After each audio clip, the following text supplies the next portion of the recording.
I never believed my mom when she warned me about the delivery guy who would get to my bedroom in my absence. I always thought she was being typical and overprotective of me. But that changed one day when I got home early and discovered something that would leave me shocked. It all began when I got married to my beautiful wife, Annie. We had been together for 3 years before we tied the knot, and I couldn't be happier. Annie was everything I wanted in a partner.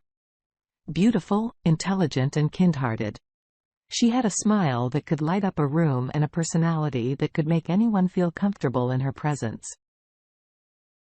We had moved into our new home a year ago, and life had been blissful ever since. However, that all changed when my mom came to visit us. She'd been staying with us for a week when she noticed something strange. That was a delivery guy who kept coming to our apartment almost every day, and he always seemed to be eyeing me suspiciously. My mom warned me that the guy might be up to no good and that I should be careful. I dismissed her concerns, thinking that she was being paranoid. I told her that the guy was just doing his job and that there was nothing to worry about. However, my mom was persistent. She kept telling me to keep an eye on the guy and to be careful when he came to our apartment. I thought that she was being too cautious and that there was no reason to worry after all. Annie and I were happy and had nothing to hide. But then one day I came home early from work and saw something that would change everything. I first met Annie at a mutual friend's party. And from that moment I saw her, I was smitten. It was a hot summer night and I was feeling restless, looking for a way to escape the heat.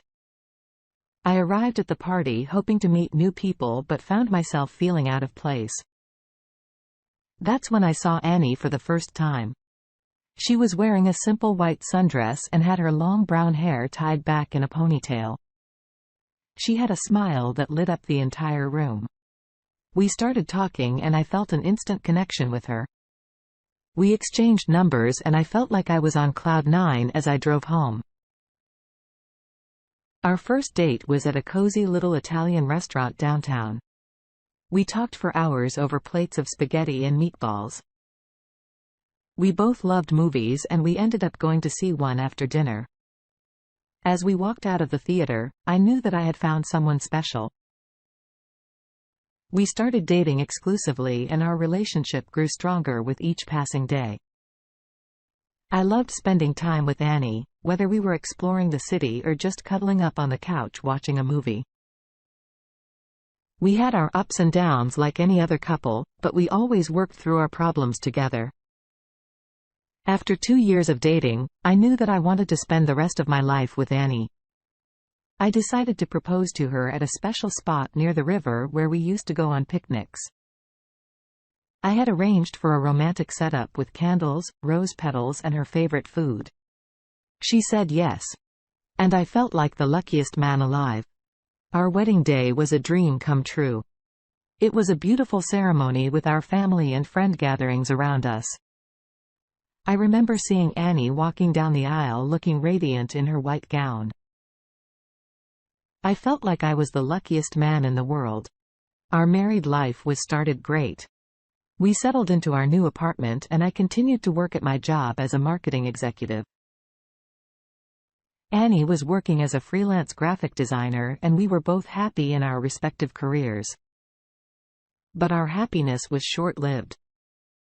One day, my mom called me and warned me about a delivery guy who had been coming to our apartment complex. She had heard from neighbors that he'd been seen entering some of the apartments when the tenants were not at home. She warned me to be careful and to keep an eye out for anything suspicious. I brushed off her concerns, thinking that she was just being typical of a protective self. I told her that I was a grown man and could take care of myself and my wife. I never imagined that her warning would come true. As days went by, I continued to go to work and Annie was working from home. One day, I got a call from my boss asking me to come to his office for an urgent meeting. I left home in a hurry, forget to lock the door. It was around 3 p.m. when I received a message from Annie saying that she was going to take a nap. I replied to her message saying that I would be back soon. I had a sense of urgency and I wanted to finish the meeting as soon as possible so that I could go back home to Annie. It took me about an hour to get back home. And when I entered the apartment complex, as I entered the apartment, the silence was deafening. Annie's car was not in the driveway and I couldn't help but feel a bit lonely. I headed inside and went straight to our bedroom. As I walked down the hallway, I heard a strange noise coming from our room. It sounded like someone was ripping through our belongings. My heart started racing as I approached the door, not knowing what Dick expected. I hesitated for a moment, then pushed the door open. What I saw left me frozen with shock. There was a man in our bedroom going through our drawers and cabinets. He had his back on me and did not notice me standing there. I was about to scream for help, but I then recognized him. It was the same delivery guy that my mom had warned me about. I stood there not knowing what to do. Should I confront him? Should I call the police? Should I just sneak out of the room and pretend like I never saw anything? I decided to remain silent and observe his actions. The intruder seemed to be in a hurry, searching through our belongings for something valuable. He was completely unaware of my presence, which gave me a chance to plan my next move carefully. My mind was racing with questions. How did he manage to break into our apartment? Why was he stealing from us? I was scared and angry. At the same time, I knew I had to act fast because he noticed me. So I carefully retreated from the room and went to the living room as I made my way out of the room. My heart was pounding in my chest and I could feel the adrenaline pumping through my veins. I took a deep breath and tried to think clearly. Should I call the police or confront the intruder myself? I decided to call the police, knowing that it was the safest option. I quickly grabbed my phone and dialed 911. I explained the situation to the operator and provided them with my address. They assured me that the police were on their way and advised me to stay put. I waited anxiously in the living room, hoping that the police would arrive before the intruder finished stealing our belongings. I could hear the sound of footsteps in the hallway and my heart dropped as I realized that the intruder heard me and was coming my way. I hid behind the couch, trying to remain as quiet as possible. The intruder looked around the living room for a moment before making his way towards the front door. I could hear the sounds of sirens in the distance and I knew that the police were on their way. Just then the delivery guy turned around and saw me. His eyes widened with shock and he started stammering, trying to explain himself. He said that he had come to deliver a package and that he had accidentally stumbled into our bedroom, but I knew he was lying. He had no package with him and he had no reason to be in our bedroom. I backed away slowly, not taking my eyes off him. I told him to leave and he compiled, running out of the room as fast as he could. I was left standing there trying to process what had just happened as I called the police and they reported the incident.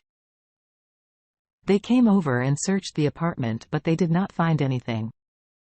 The delivery guy had vanished, leaving no trace behind. I couldn't sleep that night thinking about what could have happened if I had not come home early. But if Annie had been home alone when the delivery guy came, but if he had heard her, or worse, they thought, the sent shivers down my spine. The next day, I decided to take matters into my own hands. I knew I had to find out more about this delivery guy and what his intentions were. I started by going through our security footage, hoping to find some clues. As I watched the footage, my heart sank. The delivery guy had been coming to our apartment for weeks. Even before my mom had arrived, he would usually arrive when I was at work and Annie was home alone. He always would come up to our bedroom and stay there for a few minutes before leaving. I couldn't believe it. This man had been spying on us for weeks and I had no idea. I felt violated, angry and scared at all. Once I knew I had to do something to stop him before he did something even worse. I started by contacting the delivery company and reported the incident. They promised to investigate and get back to me. But I knew that wasn't enough. I needed to find this guy and make sure he never came near us again. I spent the next few days following every lead I could find. I talked to our neighbors, went through our phone records, and even contacted a private investigator. Finally, I got a break. One of our neighbor had seen the delivery guy's car parked outside on a nearby street. I rushed over there hoping to catch him in the act. As I approached his car, I saw him getting out of the nearby apartment with a package in his hand. I confronted him, demanding to know what he was doing there. At first, he denied everything, but then he broke down and confessed. He said that he had been hired by someone to spy on us and that he had been paid a load of money to do. So I was shocked who would want to spy on us and why I demanded to know the name of the person who had hired him. But he refused to tell me. He said that he was scared for his life and that he would not reveal anything. I knew I had to go to the police with this information. I had a feeling that whoever had hired the delivery guy was still out there watching us. I couldn't let my guard down. The police took the delivery guy into custody and promised to investigate further. But even after weeks of investigation, they could not find any evidence of who had hired him. It was like the peasant had vanished into the air. I tried to go back to my normal life, but I couldn't shake off the feeling of being washed. Every time I heard a noise or saw something outside, I would get paranoid. I felt like I was being washed all the time. Months went by and nothing happened. The delivery guy was in the jail and I had increased security measures around our apartment. I thought we were safe, but I was wrong. One night, I woke up to the sound of someone in our backyard. I got out of the bed and went to the window hoping to catch the glimpse of whoever was out there. But all I saw was a shadow moving in the darkness. I grabbed my phone and called the police, telling them that someone was trying to break into our apartment. I heard the sound of the intruder trying to force open the back door and my heart started racing. I knew I had to protect my wife and myself. I grabbed a baseball bat from my closet and waited for the intruder to come in. I was scared, but I was also angry. How dare someone tries to harm us like this? Finally, the door opened and a figure stepped inside. I swung the bat with all my might, hitting the intruder on the head. He fell on the ground unconscious as I looked at the intruder's face. I couldn't believe what I saw. It was the same man who had delivered packages to our apartment. The same man who had been spying on us. How had he escaped from jail and why? He come back? I didn't have time to think about those questions. I had to call the police and make sure that they caught him again. I dialed 911 and explained the situation. But when the police arrived, they told me that the intruder was dead. I hit him too hard. I was devastated. I had never intended to kill anyone, but I had acted out of fear in self-defense. Police took my statement and I was arrested for the manslaughter. My life was turned upside down and I had to go through a long legal battle to prove my innocence. It was during that trial that I finally found out who had hired the delivery guy to spy on us. It was my mom. She had always been jealous of our relationship. She had hired the delivery guy to spy on us and create problems in our marriage. I was shocked and heartbroken. How could someone who had pretended to love me from childhood do something so cruel and malicious? My wife was devastated too, and our relationship suffered a lot of strain because of it. It took a long time for us to heal from the trauma of those events. We moved to a new apartment far away from our mom and anyone else who might want to harm us. We got counseling and support from our friends and family, and slowly we started to rebuild our lives. But even now, years later, I still have nightmares about that night. I still wake up in the middle of the night convinced that someone is watching. Yes, I still feel a sense of dread and unease whenever a stranger comes to our door. I learned a valuable lesson from that experience. Though I learned to trust my instincts and to be more aware of my surroundings, I learned to take security seriously and to protect the ones that I love at all cost. And even though I'll never forget the terror of those days, I know that I am a stronger advisor because of them. I know that I can face anything as long as I have my wife by my side. And that's the most important thing of all. And most importantly, I learned that love and trust to own nothing to be taken for granted. And I'm grateful for every day for my wife. He stood by my side throughout the whole ordeal for our friends and family who supported us when we needed it most. The battle was long and difficult, but eventually I was acquitted of all charges. It was a huge relief, but it didn't erase the pain and trauma of what had happened. My mom was never held accountable for her actions, but we cut ties with her completely and moved on with our lives. Nowadays, we live in a peaceful and safe neighborhood and we take every precaution to make sure that our home is secure. We have a good relationship with our neighbors and we watch out for each other. I still work as a software engineer, but I'm more cautious now.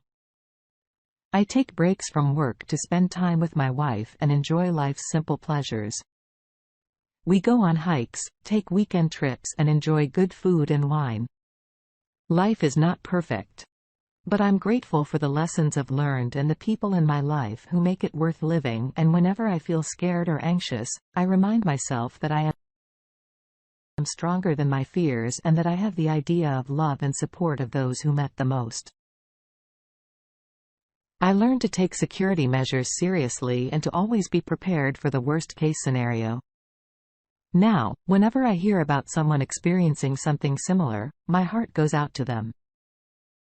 I know how traumatic it can be to feel like you are being watched, followed or targeted.